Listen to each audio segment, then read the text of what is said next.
Hemostasis occurs right after initial injury.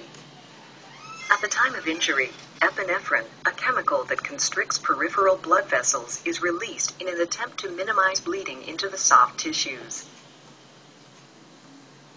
The key cell responsible for this function is the platelet, which causes the body to form a clot to prevent further bleeding.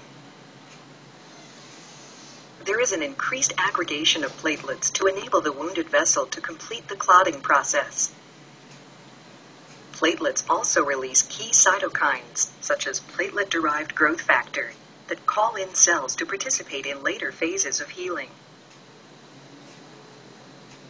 The objective of the hemostasis phase of wound healing is to control bleeding. Following hemostasis, the inflammatory phase begins.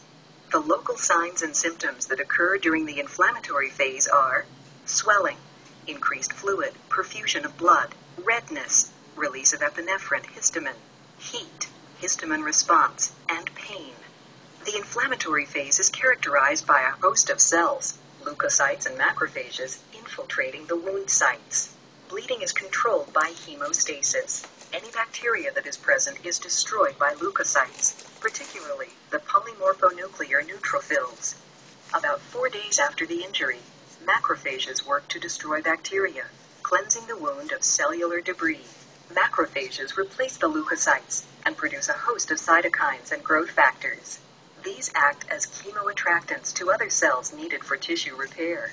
Macrophages also convert macromolecules into the amino acids and sugars necessary for wound healing. It is thought that the macrophage also attracts contractual cells to the wound to encourage wound contraction.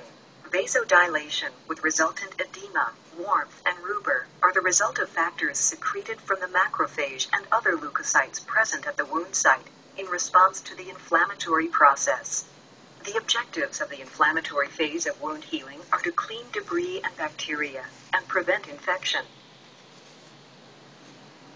Scar tissue formation is characterized by 3 distinct phases: granulation, contraction, epithelialization.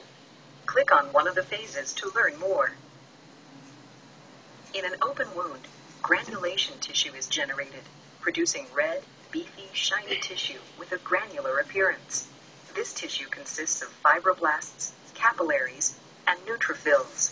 As this type of tissue proliferates, fibroblasts stimulate the production of collagen, which gives tissue its tensile strength and structure.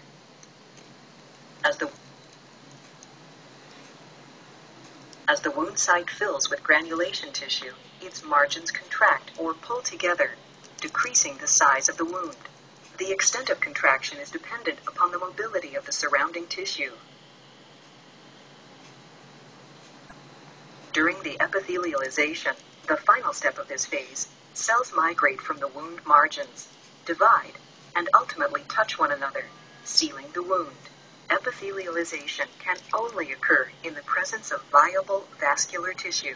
Epithelial cells will not migrate across a dry surface or necrotic tissue. During the maturation phase, the collagen fibers reorganize, remodel, and mature, gaining tensile strength. Collagen fibers, proteoglycans, and fibronectin are rearranged and redistributed. The scar becomes less cellular and gains tensile strength. However, this tissue will always be at risk for breakdown because its tensile strength is less than that of uninjured skin. Collagen synthesis begins with the fibroblast, which secretes procollagen. Growth of the procollagen fibers is a complicated process. Macrophage and platelets are key growth factors in the development of procollagen. Procollagen fibers mature into collagen fibril. The fibrils then link together into a very strong, rope-like collagen fiber. There are about 10,000 fibrils interconnected within a single collagen fiber. Research is currently underway to determine the chemical details associated with collagen synthesis.